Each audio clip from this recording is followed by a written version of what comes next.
Okay, so Jay's question was, say it again, Jay. What is your most significant memory or memories from living in that house at that time? So this is Suber Street in South Carolina. So this would have been around 1960-ish, 1950 something? 1950, 55. 56, 55. 6. I think 56. Okay. Okay, so I'll start off. So the memory that comes to my mind when I think of Suber Street is being left at the church and walking home. I was in second grade. I remember sitting on the front steps of the church. There were steps that went up to the church, and then there was a long sidewalk that went out to the road. And then there were two steps that went down to the road. So I sat on those two steps by the road and waited and waited and waited for somebody to realize that I was not home and that I'd been left at church. I don't know how long I waited, but maybe an hour or longer, and I realized nobody's ever going to come. So I started walking, and I walked all the way home. So you would have been about how old? I would have been in second grade. I was 7. 8 or 9.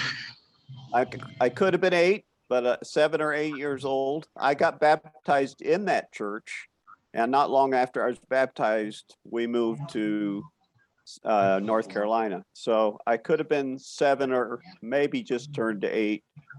But on my way home, I found the neighbor's kite. And the boys who lived next door to us had a tree house in their backyard that we loved to play in.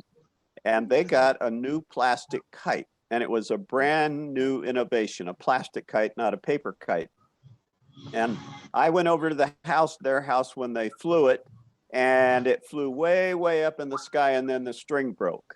And they were just devastated.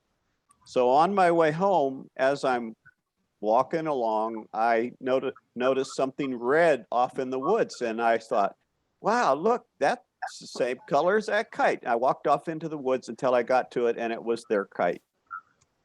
So I picked up the kite and carried it the rest of the way home with me and knocked on their door and gave it to them. And, you know, I've created all kinds of scenarios on, you know, well, how they might have responded, but in reality, I have no recollection at all of how they responded. I only remember the kite, and I remember seeing the kite, picking the kite up, and taking it to them. So that was that. And then when I got home and I walked in the front door, Mom saw me walk in the front door with my Sunday clothes on, and she said, "How come you haven't changed out of your Sunday clothes yet?" And you had walked how far? 2 miles or something, or what was it? I wish I knew how far it was from the church to the house. For a little boy like me, it seemed like forever. Right. But it probably was. It had to be probably about 2 miles. So that's my most significant memory of living in that house, Suber Street, South Carolina. Okay. Marshall?